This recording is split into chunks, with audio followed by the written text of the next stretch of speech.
Hey, hey, hey, Miracle Mindset Collective. Heather here on this beautiful, hot July 11th, 2022, 7/11/22. I love, love, love the outlay of those numbers.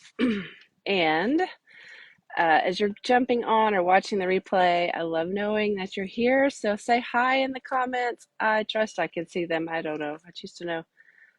I see one watching, so if you can say, if you have the capacity, swipe left. Okay, I'll just put it up here. It's been a while since I've gone live on my phone from my backyard with my beautiful chimes chiming. Let's give a little love to the chimes while I pause a moment to allow people to get notified that we're live. I'm setting up.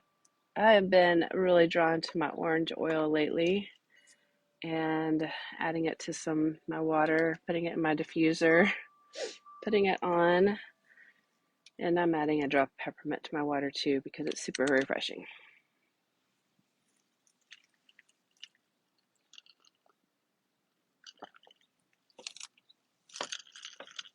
All right, I see two friends on here. Again, if you can say you're here, comment so I can see if I can see comments or reactions. At the moment, I don't see anything. So I just see a little eye at the top that tells me the number of people that are joining. Oh, I see a Nancy. Thank you. I appreciate it. Okay, so now and you can hear me, yes? Hi, Sandy. Good to see you. Okay, so now that I know that I have people here, I mean, I do it without y'all being here. Okay, you can hear me. Okay, let's jump in. I will also be uploading these. Hi, Mom. To YouTube at some point, so they'll be on there in case you need to point people to them and they're not in this group.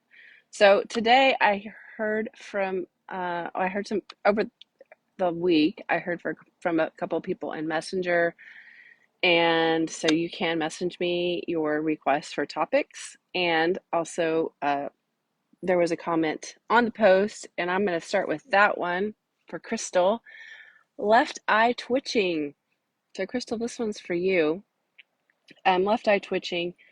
Twitching in the eyes indicates so that the function of your body is gallbladder, and gallbladder is about forgiveness.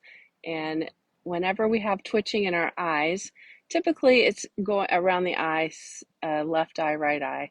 It's going to have to do with an area of forgiveness or an area where resentment has been being harbored. And resentment, if you can think about it in this way, resentment is a resending of an old story, whether consciously or subconsciously, back through your neural pathways to reinforce a belief you have about someone or about how you perceive, in this particular case, how you perceive, you're perceiving and receiving an opinion or a thought of how someone else, Crystal, this is going to be my idea for you. You're perceiving how someone on the feminine side of life, female figure, is perceiving you, potentially. This is potentially the question that you can ask yourself. Have I been resenting or judging or bitter or unforgiving, unconsciously, subconsciously, or consciously, about how I've perceived someone has been seeing me? Or another version of this is how I've been seen uh, in my creative side. So, how I perceive others are receiving me, how they're seeing me in my creative feminine side of life. So, Crystal, let me know when you watch this if you have, if that resonates for you. So, you can just dive in with those questions. Who do I need to forgive? Is there any old story I've been resending back through my neural pathways about how I'm seeing, how I've been seen, particularly to do with the creative feminine receiving side of life? All right. Okay, next topic.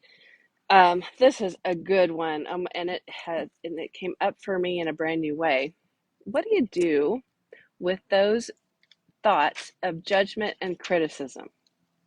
Now, if you have been really good at knowing right from wrong, like I have, and if you've been really excelling in being able to know the consequence of right wrong actions, then this one's for you and for me. So when you're really skilled at knowing, innate, you have an innate knowing. This is not necessarily like, again, this is not right wrong, but you have an innate knowing. You have a strength in being able to see the what will happen after a certain action, like what's going to be the consequence, we'll call it consequence of an action. And you're seeing people in your outside world taking action, and you're like, oh no, no, no, don't do that, like that's going to lead to X, Y, Z, P, D, Q, right? It's going to, you can see it. Now we have a choice when you can see those things, and I'm just relaying one scenario, one potentially scenario. When you have an awareness, that awareness is really that this is the consequence that's going to happen. That's the one that's going to follow when X, Y, and Z happen. When someone makes a choice, the story we make up is a statistic that someone else has told us or we've experienced of what happens when this choice is made. Now, I mean, there are some still laws of the universe that are still operating and in effect that definitely lead to those consequences. But the feeling we have about someone else's choice and what their choice is going to lead to, and the story we make up, is an oh no, can be an oh no story. And that's where the judgment piece comes in. Now, can we embrace wisdom? Yes. But what happened? But really, we can only control ourselves, and we can only offer wisdom to other people when they ask for it. If we insert wisdom into it and we put it out into someone and they haven't asked for it, the challenge becomes when they most likely are not going to be very receptive of that. So you have to, first of all, wait for your invitation. And secondly, you get to manage your own reaction to the story you're making up about what their choice means. And it's not for them, it's what it means for you. Because if I don't, really, it's all about, I don't want to feel X, Y, or Z when I see someone make a choice. So really, for me, it's better if they make a choice that will help me feel peaceful, right? So this goes back to just having peace for no reason. And this is specifically when someone's making choices, having peace for no reason and sending only love. When we send only love, then what happens is, because if people make a choice out of an unconscious belief that they are in lack, limitation, or separation from love, then those are the choices that lead to those consequences that, especially if you're a parent, you're like, ugh, I wish I'd make a different choice.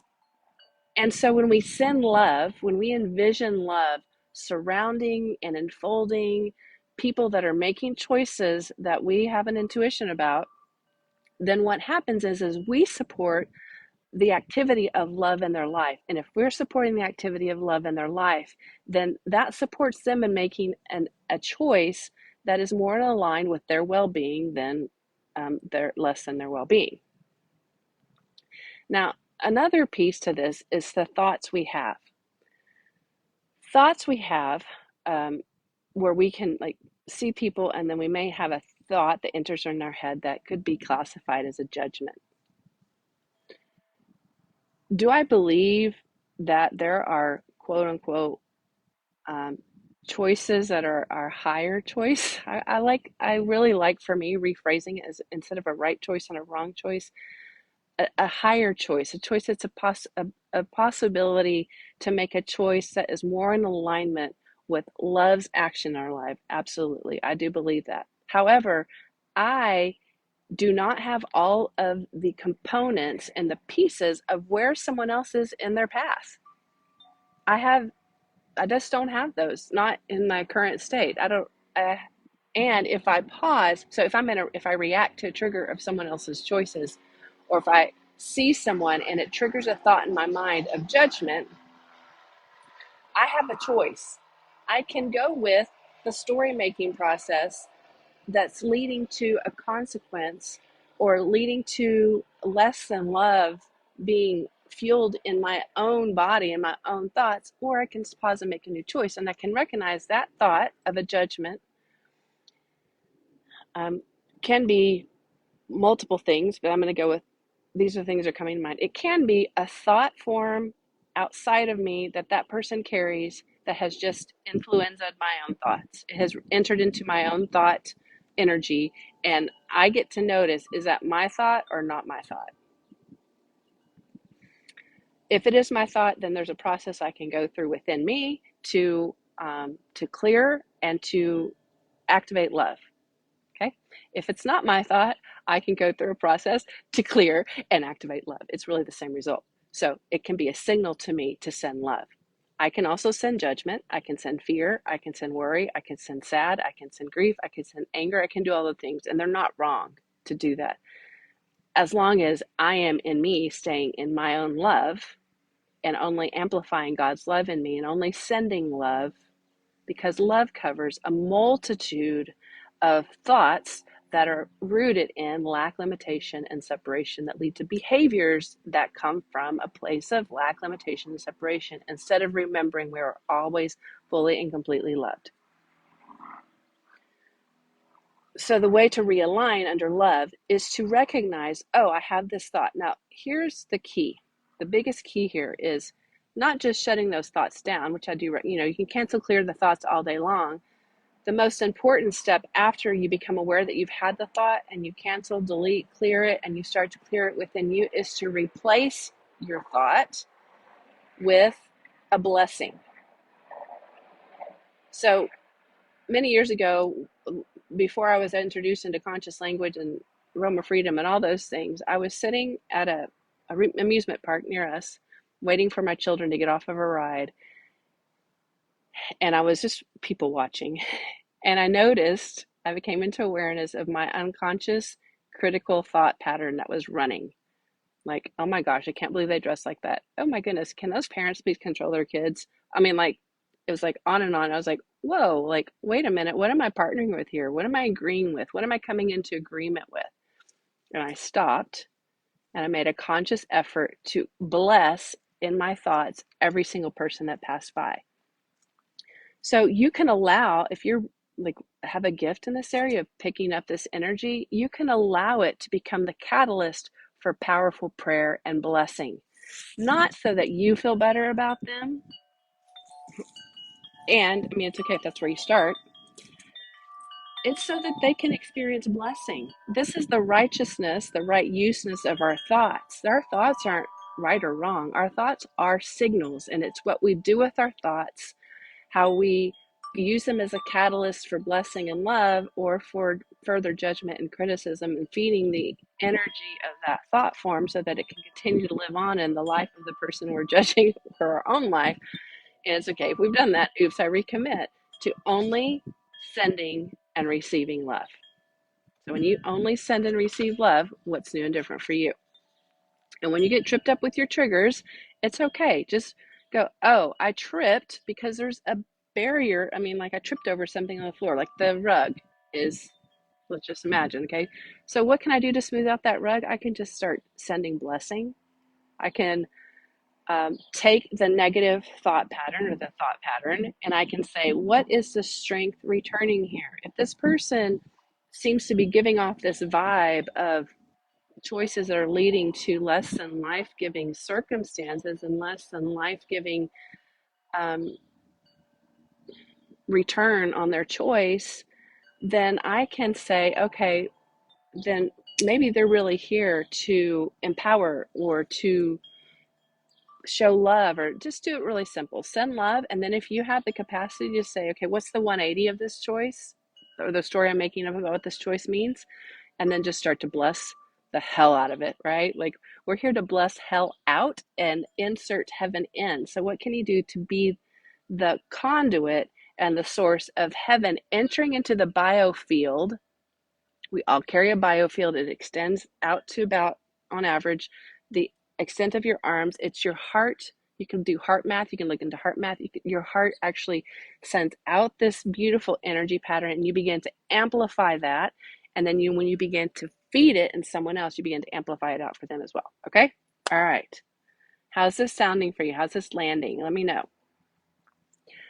Okay, the final topic for today is an excellent one because, and these are both great for me because all of them, because I mean, anytime things come up, I know that they're coming up for me to go even deeper into as well.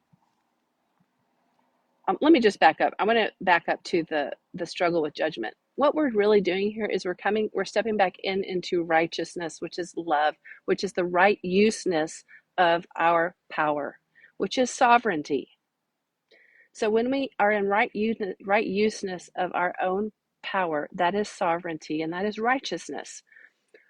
When we are operating in righteousness and when we are operating in blessing, and transmuting and alchemizing the negative energy of the world, then we are building up for ourselves treasures in heaven that we can also access to credit and debit. And when we're blessing others, what we're doing is we're helping to, we're seeding treasure into their heavenly bank accounts as well that they also will have access to. So it's a law of sowing and reaping, that those who sow in righteousness will reap righteousness. So if you have been reaping less than righteousness in your life, and it's okay, let it be a signal to you, and however you're going to like interpret what is less than righteousness, see if you have been feeding less than righteous energies, and see what you can do to flip it and begin to sow seeds of righteousness, sow seeds of right-use-ness of your thoughts and your power into your world and also into your life, because you're going to, what you reap, what you sow, you will reap. Okay, so just take that principle and play with it. And this is play. Go into the field of infinite possibilities and begin to play with these concepts and see what happens for you. What's new and different for you when you, now if you all remember my story of having to remember that this is how it looks as my miracles are unfolding, you just enter into that. If you're sending the energy of I bless you with miracles, you may have to do some forgiveness work and choosing to forgive and all that, depending on how much pain there is associated for you with the story about this particular scenario that you're working with. Let it be okay, right? Just take your steps, take action in love, take God action, inspired action in love. See where it takes you.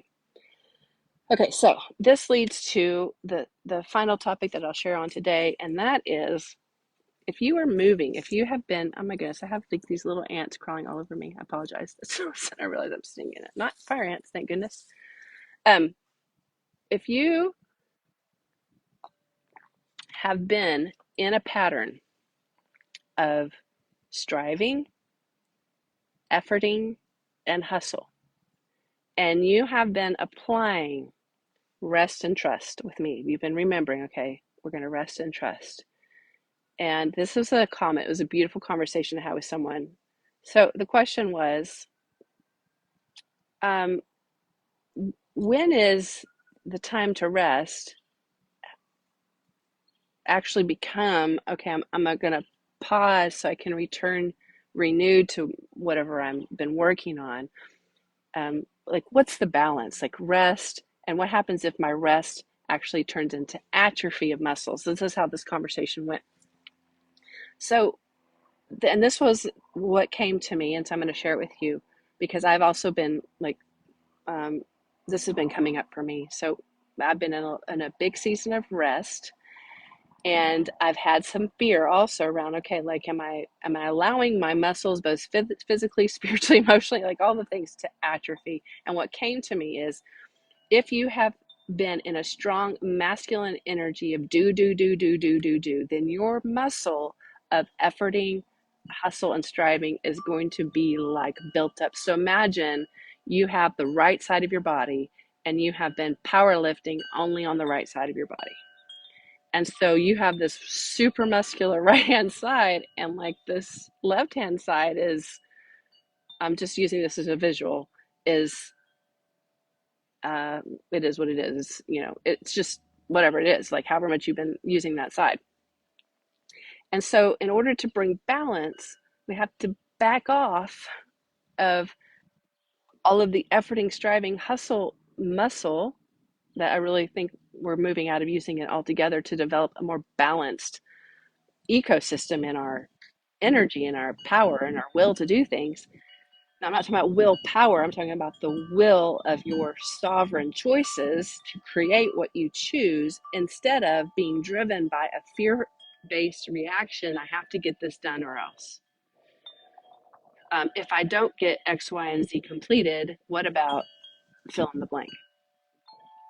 And being, and we're having to really, because if we have not been practicing this other muscle much, it's going to take some time to even wake up to what it feels, how you feel, your muscle of rest and trust and inspiration and being led by spirit, and really trusting that you're being led and trusting that you can take inspired action based on your intuition and your inner guidance instead of this reactivity to a fear-based paradigm.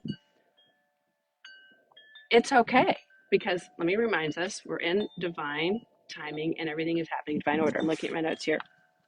So if efforting, if what's atrophying is the muscle of efforting and the muscle of hustle, and I'm using the word atrophy, that's really not what's happening, but we're going to use that word because that's the energy of it.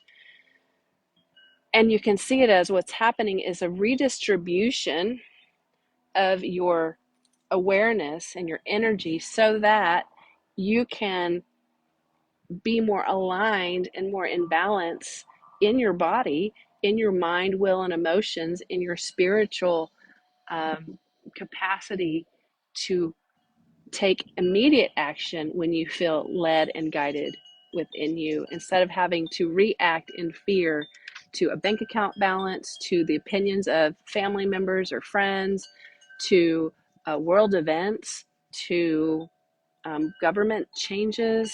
Governments are changing all across the globe, or the people are rising up in sovereignty. And so what does it look like for you right now to lay hold of your sovereign choices to stay in rest? Now, rest does not equal inactivity necessarily. It can mean inactivity, or it can mean like laying down and taking a nap.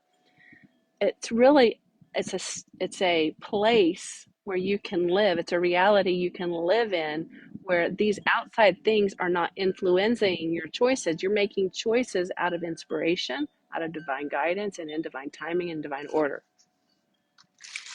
I have a recent example for me. There's this movie that a friend recommended that I had on my list to watch, and I kept, putting it off, putting it off, putting it off. And so I'm in the middle of my day, and I also have, I realize, an idea of when it is the right time to watch TV, like to just sit down and watch something. And it's after all my work is done, and usually in the evening. And if I can fold some laundry at the same time, better yet. So, um, so anyway, this movie, and I was like, okay, it's been coming to mind, coming to mind. I'm feeling, I'm like kind of stuck in moving forward in any of these other projects I'm going to go in. So I'm just going to go get in my bed, sit in my bedroom with my laptop and watch the movie. And it's like, I don't know, 2:30 in the afternoon. My husband's like, you're going to go watch a movie? I was like, yep, that's what I'm feeling inspired to do. I know it doesn't make sense, but okay.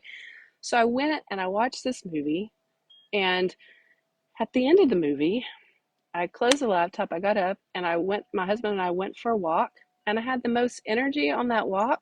Uh, it was amazing. It was like the correlation was for me. Okay, so I took inspired action, which was counterintuitive to what I thought right action would have been during my day, which was to be doing some sort of productive work. I sat and watched a movie, and what happened for me was a rest and renewal in my spirit that gave me the energy to take a walk. And it was hot, and I walked the longest I had walked in a while, and I felt energized, and I felt powerful, and I felt like I felt strength within me to do that walk, and more when I got home. So I just choose to share that story with you to show that we really are being rewired around our sovereign choices about operating in rest and trust, and and re negotiating within us ideas and stories we made up about the right use of our time, the right use of our actions, the right use of our energy. And I believe what you'll find as you allow yourself to go through this, your own version of this, is you will find that on the other side, you'll have, um, you'll start having the life that you desire. You'll start having what you have desired to create. You'll start realizing with your real eyes what's before you that you can have right now if you choose it. And me as well. And me as well. And along those lines, someone shared this with me, and it was a huge aha for me. And I'm just to share it with you. So, in Genesis, if you go and read the Genesis story of creation, after each day, first day, second day, third day, fourth day, fifth day, sixth day, it was evening and it was morning. God said it was very good. It was evening and it was morning. And we get to the seventh day, and on the seventh day it says that God rested. There is no proclamation on the seventh day of an evening and a morning. So I would just present to you guys, and you ladies and men and whoever else is watching on here, this idea that we have erroneously been thinking we have to, and I'm just go with me here, the emotion, the feeling, the philosophy of we have to work 6 days before we can rest. Okay, someone restarted that and said, okay, day seven's over, it's time to get back to work. No, I believe that we are actually, since creation, been designed to be living still in the Sabbath rest. We just get to enter into it. Enter into the Sabbath rest means for me that I clear my reactive patterns and I step into rest and trust, having fun for no reason, experiencing my joy for no reason, only sending in and receiving love, and shining my powerful light, which I invite you to do as well. All right, friends, I choose to know how this has been for you. Let me know what lit you up in the comments, and we'll do this again next week.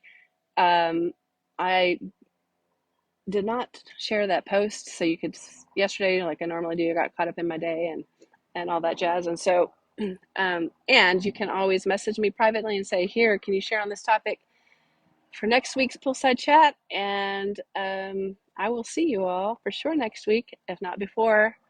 I am your permanent victory in the light. I see you thriving. I love, love, love, love. I'm watching you all shine in your supernatural, divine, powerful light, your sun presence. Report your miracles, and I'll talk to you later on. Bye.